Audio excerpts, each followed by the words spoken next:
You know, studies show that as adults, we touch as many as 30 objects and within a minute, think of all the germs that are on them. So we do what we can to keep a germ-free home, but what about when you're out in public? It's not in your control. So you want to be aware of things that can be covered in germs. According to Prevention Magazine, get this, restaurant menus. Yeah, restaurant menus can pass through hundreds of hands. It's best to wash your hands after ordering. How about those lemon wedges on your drink? Studies show they can contain disease-causing microbes, including E. coli and other fecal bacteria. I'm thinking you might want to order your drink without one. Yeah.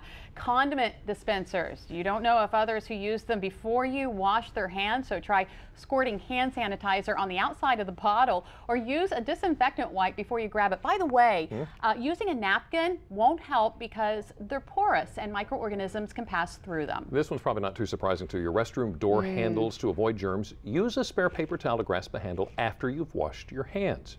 Soap dispensers. Studies show about 25% of the public restroom dispensers are contaminated with fecal bacteria. So make sure you scrub your hands. Not going to hurt to use an alcohol-based sanitizer as well. Oh, here's one that gets me. Grocery carts. Studies have shown that there can be more fecal bacteria on a shopping cart than in a public restroom. It's best to wipe down the handle with disinfectant, which can often be found at the front of the store. And I always hated it when my kids would go to chew on the handle.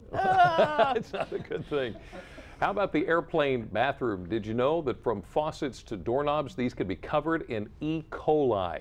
A recent study found that you are 100 times more likely to catch a cold when you're airborne. Green tea supplement just might help you cut down on that risk. And believe it or not, the doctor's office. A few tips to avoid germs there. Bring your own books and magazines to read, and while you're waiting, leave at least 2 chairs between you and other patients. And if you're at the pediatrician's office, don't let your kids play with the toys. Don't do it. Don't do it. All right, all these tips are from Prevention Magazine. That one's from me. That one's from the Lisa. other tips are from Prevention Magazine, okay? Just some good ideas for you.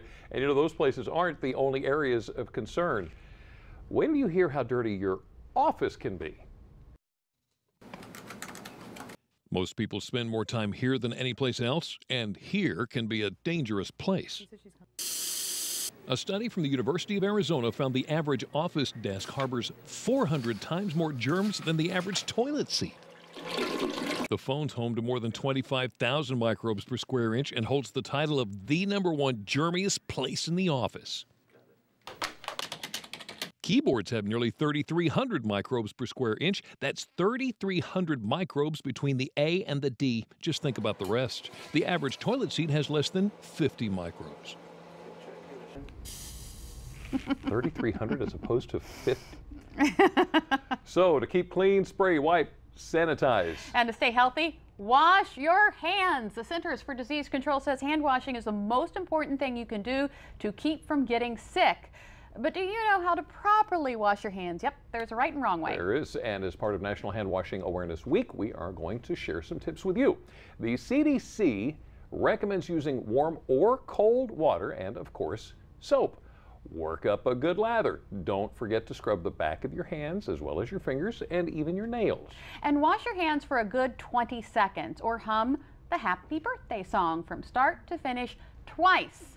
And if you don't have soap and water, the CDC suggests using an alcohol-based hand sanitizer that contains at least 60% alcohol. But remember, sanitizers do not eliminate all types of germs. And Annie, our senior producer, just reminded me you can also sing the ABC song, but she won't let me do it because apparently she doesn't think I'll get it in the right order.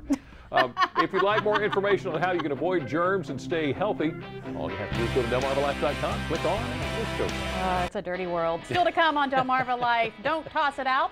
We'll show you how to turn household items you might think are trash into something new again. Plus, how you can trade in some of that old jewelry that you might not wear into a unique, one-of-a-kind gift for your loved ones and maybe even yourself. But first, we talked about germs and how you can stay healthy. Dr. Oz also wants you to stay healthy with natural antibiotics.